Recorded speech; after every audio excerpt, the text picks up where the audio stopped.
Pemirsa masih di Breaking News bersama saya Anggi Pasaribu. Ratu Elizabeth II meninggal dunia pada pukul 7 malam waktu setempat.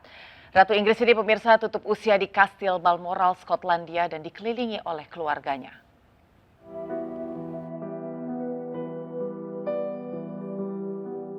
Ratu Elizabeth II meninggal dunia dalam usia 96 tahun. Wanita yang menjabat sebagai Ratu Inggris selama 70 tahun ini meninggal di Kastil Balmoral, Skotlandia, dikelilingi putra-putri dan cucu cicitnya. Kabar duka ini disampaikan secara resmi oleh Perdana Menteri Inggris Liz Truss. We are all devastated by the news that we have just heard from Balmoral. The death of Her Majesty the Queen is a huge shock to the nation and to the world. Queen Elizabeth II was the rock on which modern Britain was built. Our country has grown and flourished under her reign. Britain is the great country it is today because of her. She ascended the throne just after the Second World War. She championed the development of the Commonwealth from a small group of 7 countries to a family of 56 nations, spanning every continent of the world. We are now a modern, thriving, dynamic nation. Through thick and thin, Queen Elizabeth II provided us with the stability and the strength that we needed. She was the very spirit of Great Britain, and that spirit will endure. Kabar duka ini langsung disambut warga London dengan memadati luar istana Buckingham. Mereka merasakan duka mendalam dengan berkumpul di depan istana. Dengan meninggalnya Ratu Elizabeth II, kerajaan Inggris kini dipimpin oleh Raja Charles III yang sebelumnya merupakan putra mahkota atau anak pertama Pangeran Charles. Pemirsa, sebelum wafat, Ratu Elizabeth II sempat bertemu Perdana Menteri Inggris yang baru, Liz Truss.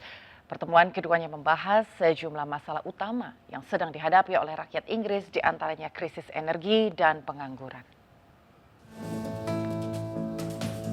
Beberapa jam setelah resmi ditunjuk oleh Ratu Elizabeth II, Liz Truss menyampaikan pidato perdana di luar 10 Downing Street, kantor resmi Perdana Menteri Inggris di kota London. Truss mengatakan akan fokus pada penanganan krisis energi Inggris, kesulitan ekonomi, dan layanan kesehatan yang nyaris kolaps akibat COVID-19. Now is the time to tackle the issues that are holding Britain back. We need to build roads, homes and broadband faster. We need more investment and great jobs in every town and city across our country. We need to reduce the burden on families and help people get on in life. I know that we have what it takes to tackle those challenges. Of course, it won't be easy, but we can do it. We will transform Britain into an aspiration nation with high-paying jobs, safe streets, and where everyone, everywhere has the opportunities they deserve. Inggris menghadapi krisis biaya hidup terburuk dalam beberapa dekade dengan inflasi di atas 10% dan tagihan energi melonjak untuk bisnis dan rumah tangga. Truss menggantikan Boris Johnson sebagai pemimpin Partai Konservatif dan Perdana Menteri Inggris.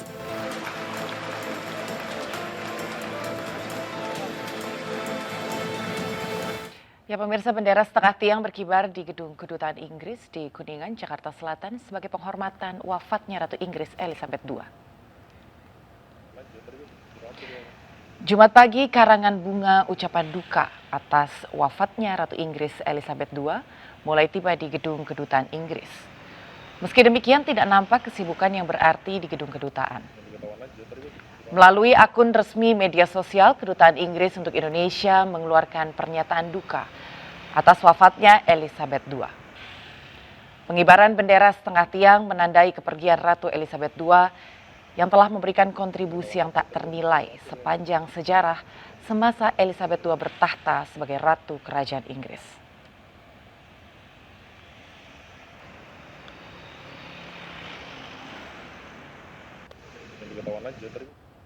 Baik pemirsa, untuk membahasnya kita saat ini sudah terhubung melalui sambungan Zoom dengan Ketua Program Magister Kajian Wilayah Eropa Universitas Indonesia, Heni Saptatia. Selamat siang Ibu Heni. Selamat siang, Bu Enggi. Ya, Ibu Heni, pandangan Ibu seperti apa, Bu, soal kepemimpinan Ratu Elizabeth II yang telah menjadi ratu selama lebih dari 70 tahun? Baik, ya pertama tentu dunia sangat kehilangan tokoh panutan yang sangat dihormati ya, yang wafatnya dalam usia 96 tahun dan mendedikasikan hidupnya untuk melayani rakyat dan kerajaan Inggris Raya selama 70 tahun. Tapi kita harus ingat bahwa Ratu Elizabeth II ini sebenarnya adalah ratu monarki konstitusional dari 5 negara persemakmuran yang berdaulat dan ketua dari 54 wilayah negara persemakmuran. Dan jadi bukan hanya Inggris Raya saja, jadi ada negara-negara lain yang di bawah kepemimpinannya juga. Nah, ini semua pasti akan turun nanti kepada Raja Charles III ya, meskipun belum dikoronasi, tapi saya tampaknya lebih senang sudah menyebut Prince Charles sebagai Raja Charles III. Ya. Dan kalau tadi dikatakan bahwa sebenarnya sosok Ratu Elizabeth ini tidak hanya memimpin di Inggris saja, kalau menurut Ibu sendiri, kira-kira apa yang bisa dicermati sebagai sosok perempuan yang menjadi seorang pemimpin lebih dari 70 tahun yang bisa kita cermati dari seorang Ratu Elizabeth II, Ibu? Banyak pengamat ya atau scholar yang memberikan pendapatnya, memberikan pandangannya tentang kepemimpinan. Ratu Elizabeth ini kan kepala negara ya, bukan kepala pemerintahan, kepala negara. Jadi sebagai Ratu Inggris, dia sangat berhati-hati gitu, karena dia tahu bahwa dia menjadi ratu bagi seluruh rakyat dan dia memimpin berbagai jenis pandangan politik, sehingga sebenarnya bukan hanya sebagai perempuan ya, tokoh perempuan, tetapi sebagai ratu di Inggris dia membawakan dirinya sedemikian rupa ya. Misalnya dia tidak pernah secara eksplisit mengungkapkan pendapat politiknya sendiri di forum publik gitu. Memang ada semacam konvensi bahwa sebagai kepala negara, pemimpin monarki memang tetap harus netral terkait masalah politik ya. Ratu Elizabeth itu memang tidak memilih ya atau mencalonkan diri di dalam pemilu ya. Tetapi posisi netralitasnya itu memang sedemikian rupa dijaganya gitu. Nah ini kita tidak tahu nih nanti bagaimana Raja Charles III ya, karena banyak sekali yang mengatakan para scholar di Inggris itu yang mengatakan bahwa Charles III ini lebih outspoken ya, lebih terang-terangan gitu di dalam memimpin. Apakah itu bisa kita katakan karena Charles pemimpin laki-laki atau karena Ratu Elizabeth pemimpin perempuan? Saya pikir tidak itu, tetapi memang karakter memimpinnya atau karakteristik personnya itu memang berbeda gitu. Saya kira itu Bu Anggi. Ya, kalau misalnya dikatakan tadi akhirnya bisa menyebutkan Pangeran Charles as the King of Charles yang the third gitu kan. Nantinya kalau misalnya menurut Ibu sendiri, Ibu, ketika Raja Charles akhirnya memimpin menjadi penerus tahta, kira-kira apakah akan ada perubahan yang progresif terhadap kerajaan atau memang akan tetap tradisional? Saya melihat bahwa Pangeran Charles ini kan sangat sangat berpengalaman ya. Bayangkan dia menjadi putra mahkota itu dalam waktu yang sangat lama, dan dalam waktu yang sangat lama itu dia bekerja keras melakukan tugas-tugasnya sebagai anggota keluarga kerajaan ya, yang kita sering sebut sebagai royal duties ya. Dan dia mengerjakan pekerjaan-pekerjaan besar menurut saya, Pangeran Charles.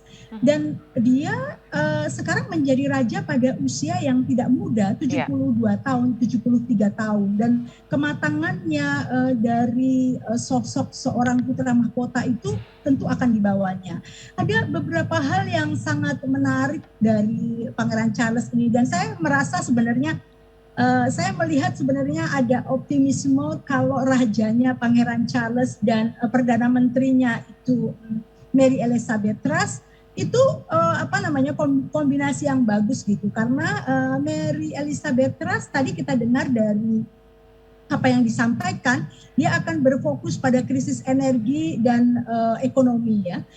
Sedangkan Charles itu sejak awal, bayangkan sejak tahun 80, Pangeran Charles itu sudah menjadi tokoh di dunia ini yang mempromosikan isu-isu kepedulian lingkungan.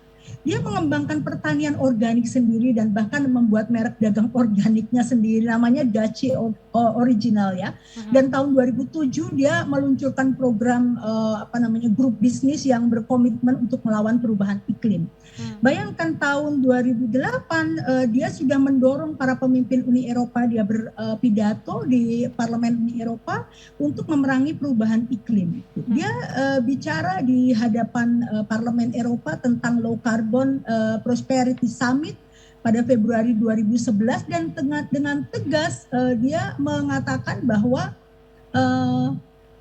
jika ada orang yang meragukan perubahan iklim, berarti dia sedang bermain-main dengan political game yang beresiko untuk masa depan planet ini dan mengabaikan dampaknya, terutama berkenaan dengan pendapat masyarakat dan ancaman perubahan iklim. Menurut saya itu posisinya kuat sekali ya, Pangeran Charles. Jadi kita tahu bahwa pandemi COVID ini membuat kita, saking semua orang bicara soal kesehatan ya di seluruh dunia, sampai kita lupa pada agenda-agenda misalnya lingkungan hidup gitu ya, agenda perubahan iklim dan sebagainya. Sekarang ada isu tentang krisis energi, kita menjadi lupa juga pada isu energy shifting ya. Jadi dari energi dari fossil fuel ke energi terbarukan itu semua kita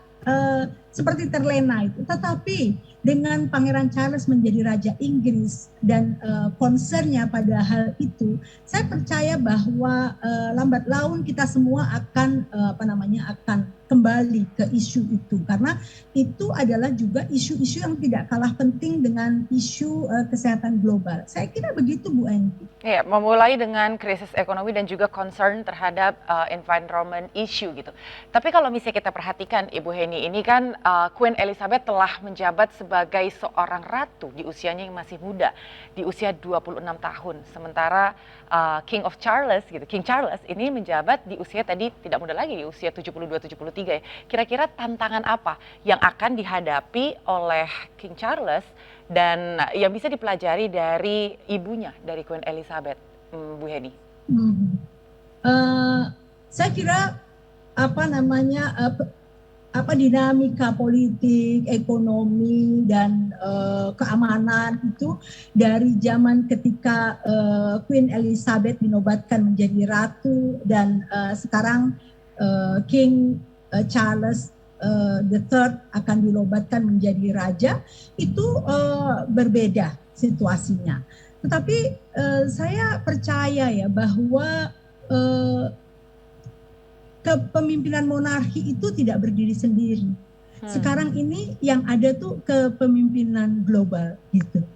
Kolegialitas para pemimpin-pemimpin dunia itu berhimpun bersama-sama dan akan memecahkan persoalan-persoalan dunia. Meskipun pada waktu Queen Elizabeth naik dinobatkan menjadi ratu, tentu saja banyak sekali persoalan ya, dia melewati perang dunia ya, berbagai macam perang dunia dan global disaster macam-macam ya.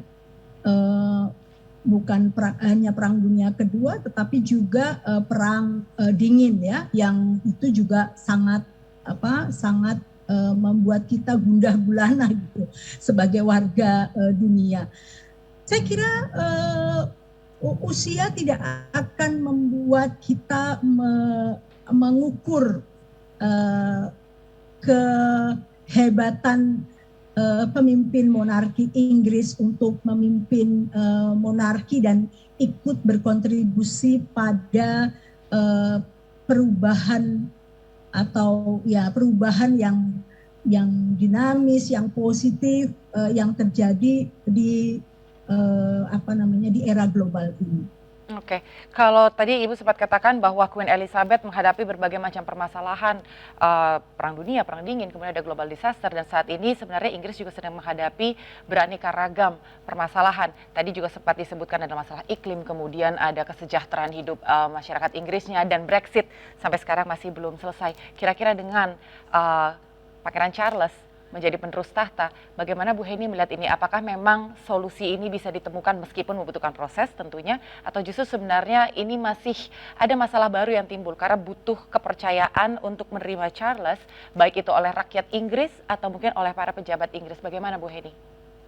Iya, Bu Anggi. Jadi kalau kita lihat di beberapa studi tentang tentang Inggris Raya Ya. itu dari tahun 2019 sampai 2022 itu telah dipetakan problem apa saja yang ada di Inggris itu, yang dihadapi oleh baik pemerintah Inggris maupun Inggris Raya sebagai negara ya. Pertama itu adalah persoalan ekonomi.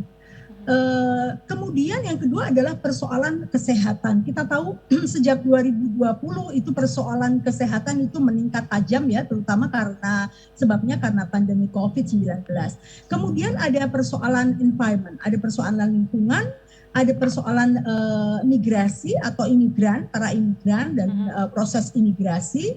Kemudian ada persoalan Brexit. Kita tahu 2019 itu Brexit menjadi isu yang sangat krusial dan sampai sekarang belum selesai ya hitung-hitungannya antara Uni Eropa dan Inggris ya, hitung-hitungan ini Bu, hitung-hitungan harta gonok ini ya. Kemudian ada persoalan defense tahun 2002 itu yang paling baru, terutama pada bulan Februari itu meningkat tajam karena perang yang terjadi di Eropa Timur ya, di antara Ukraina dan Rusia. Tetapi dan memang selain 6 hal yang penting itu, di Inggris menghadapi juga persoalan-persoalan seperti housing ya, perumahan, kemudian crime, kejahatan dan pendidikan. Tetapi saya tuh tidak menyaksikan ya kemampuan King Charles III. Kenapa? Karena kita tahu dia itu kalau mau dibilang yang paling umum misalnya problem yang dibicarakan adalah defense misalnya. Itu dia background-nya tuh sekolah militer, naval dan air force gitu. Jadi dia tahu isu-isu angkatan pertahanan laut, isu-isu pertahanan udara. Dia tahu itu gitu. Jadi saya kira dia akan menggunakan seluruh knowledge-nya ya untuk sama seperti ibunya untuk mendedikasikan hidupnya meskipun dia memulainya baru pada usia 72 ya, kepada rakyat dan kerajaan Inggris Raya. Satu hal lagi yang barangkali harus disampaikan, mengapa kita juga mempertanyakan gimana nih kalau rajanya piawai gitu, kalau rajanya mumpuni, apakah dia akan bisa membantu untuk meredakan krisis? Tentu saja, karena sebenarnya raja atau ratu itu di Inggris itu dia mempunyai fungsi yang sangat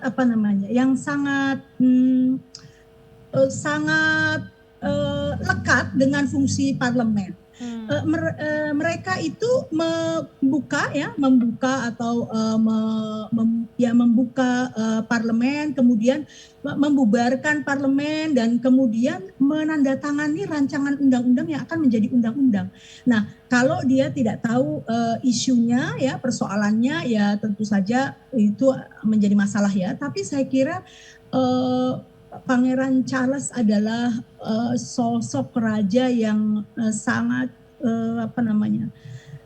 sangat bisa diharapkan ya, siapa lagi kalau tidak Pangeran Charles gitu ya. Karena Untuk dianggap sudah cukup lama mengikut jejak ibunya begitu ya, Ibu betul, Heni. betul. Berarti Selain dianggap sudah cukup lama, dia juga memang orang yang mempunyai minat-minat yang banyak terkait dengan apa namanya, dengan pembangunan berkelanjutan, proyek amalnya luar biasa banyaknya, sama dengan Pangeran Philip gitu. Tadi disampaikan ya, ada pemberitaan tentang Pangeran Philip yang mempunyai proyek amal yang banyak itu.